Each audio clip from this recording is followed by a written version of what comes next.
بسم اللہ الرحمن الرحیم۔ السلام علیکم۔ آج ہمارا جو باب شروع ہو رہا ہے وہ ہے حضرات صحابہ اکرام رضی اللہ عنہم کی بہادری۔ تو آج ہم جو شروع کریں گے سب سے پہلے حضرت ابو بکر، حضرت عمر اور حضرت ابو طلحہ بن عبید رضی اللہ عنہم کے بارے میں۔ حضرت ابو بکر صدیق رضی اللہ عنہ کی بہادری۔ حضرت علی رضی اللہ عنہ نے فرمایا، اے لوگو مجھے بتاؤ لوگوں میں سب سے زیادہ بہادر کون ہے؟ لوگوں نے کہا، اے امیر المومنین آپ ہیں۔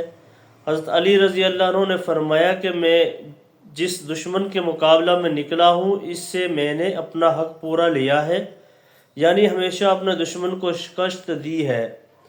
میں پورا بہادر نہیں ہوں، لیکن تم مجھے بتاؤ کہ لوگوں میں سب سے زیادہ بہادر کون ہے؟ لوگوں نے کہا، پھر ہم تو نہیں جانتے، آپ ہی بتائیں کون ہے؟ انہوں نے کہا کہ وہ حضرت ابو بکر رضی اللہ عنہ ہیں۔ چنانچہ جنگ بدر کے موقع پر جب ہم نے رسول اللہ صلی اللہ علیہ وسلم کے لیے چھپر بنایا تو ہم نے کہا، کون حضور صلی اللہ علیہ وسلم کے ساتھ رہے گا تاکہ کوئی مشرک آپ کی طرف نہ آ سکے؟ اللہ کی قسم اس وقت کوئی بھی حضور کے ساتھ رہنے کی ہمت نہ کر سکا۔ دشمن کا خوف بہت ہی زیادہ تھا، بس ایک حضرت ابو بکر رضی اللہ عنہ ہی ایسے تھے جو تلوار سونت کر حضور صلی اللہ علیہ وسلم کے سرانے کھڑے ہوئے تھے۔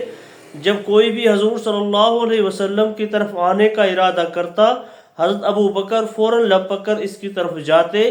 یہ حضرت ابو بکر ہی تمام لوگوں میں سب سے زیادہ بہادر ہیں۔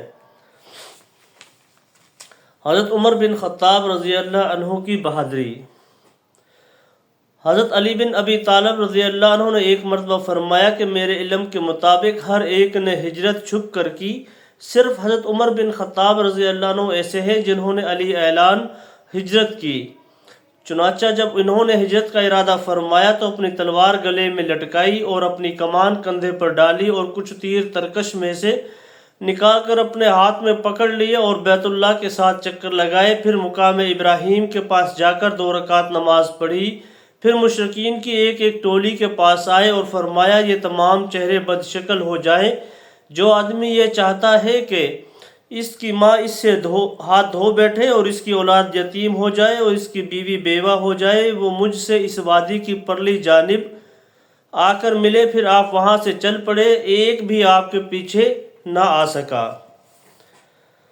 حضرت طلحہ بن عبید اللہ رضی اللہ عنہ کی بہادری۔ حضرت طلحہ رضی اللہ عنہ فرماتے ہیں کہ غزوہ احد کے دن میں یہ رجزیہ اشعار پڑھ رہا تھا جن کا ترجمہ یہ ہے، ہم قبیلہ غالب اور قبیلہ مالک کی حفاظت کرنے والے ہیں اور ہم اپنے مبارک رسول صلی اللہ علیہ وسلم کی طرف سے دفاع کر رہے ہیں، اور میدان جنگ میں ہم دشمنوں کو تلواریں مار مار کر حضور صلی اللہ علیہ وسلم سے پیچھے ہٹا رہے ہیں، اور ہم ایسے مار رہے ہیں جیسے کہ اونچے کوہان والی موٹی اونٹنیوں کو بیٹھنے کی جگہ میں کناروں پر مارا جاتا ہے، یعنی جب انہیں ذبح کر کے گوشت بنایا جاتا ہے۔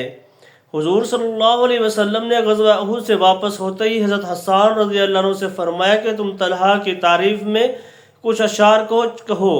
چنانچہ حضرت حسان نے یہ اشعار پڑھے جن کا ترجمہ یہ ہے، اور گھاٹی کے دن طلحہ نے تنگی اور مشکل کی گھڑی میں حضرت محمد صلی اللہ علیہ وسلم کی پوری طرح غمخواری کی اور ان پر جان نثاری کی۔ اپنے دونوں ہاتھوں کے ذریعے وہ حضور کو نیزوں سے بچاتے رہے، اور حضور کو بچانے کے لیے انہوں نے اپنے ہاتھوں کے پورے تلواروں کے نیچے کر دیے، جس سے وہ پورے شل ہو گئے۔ حضرت محمد صلی اللہ علیہ وسلم کے علاوہ باقی تمام لوگوں سے آگے تھے، اور انہوں نے اسلام کی چکی کو ایسا کھڑا کیا کہ وہ مستقل چلنے لگی۔ اور حضرت ابو بکر رضی اللہ عنہ نے حضرت طلحہ کی تعریف میں یہ اشعار کہے جن کا ترجمہ یہ ہے، حضرت طلحہ رضی اللہ عنہ نے ہدایت والے نبی صلی اللہ علیہ وسلم کی حفاظت کی، حالانکہ سوار آپ صلی اللہ علیہ وسلم کا پیچھا کر رہے تھے، یہاں تک کہ جب وہ قریب آ جاتے تو یہ دین کی خوب حفاظت کرتے۔ جب لوگوں کی حفاظت کرنے والے پیٹ پھیر کر بھاگ رہے تھے اس وقت انہوں نے نیزوں پر صبر کیا، اور اس دن 2 طرح کے تھے، ہدایت یافتہ مسلمان اور فتنہ میں مبتلا کافر۔ اے طلحہ بن عبید اللہ، تمہارے لیے جنت واجب ہو گئی اور خوبصورت اور آہو چشم حوروں سے تمہاری شادی ہو گئی۔ اور ان کی تعریف میں حضرت عمر رضی اللہ عنہ نے یہ اشعار کہا، جب تمام لوگوں نے پشت پھیر لی اور شکست کھا گئے، اس وقت حضرت طلحہ رضی اللہ عنہ نے ننگی تلوار سے ہدایت والے نبی صلی اللہ علیہ وسلم کی حفاظت کی۔ اس پر حضور صلی اللہ علیہ وسلم نے فرمایا، اے عمر، تم نے سچ کہا، اور حضرت طلحہ رضی اللہ عنہ کے دعوت دینے کی وجہ سے سختیاں برداشت کرنے کے واقعہ پر پہلے ہی گزر چکے ہیں۔ جو کچھ پڑھا ہے اللہ تعالی ہم سب کو اس پر عمل کرنے کی توفیق عطا فرمائے۔ السلام علیکم۔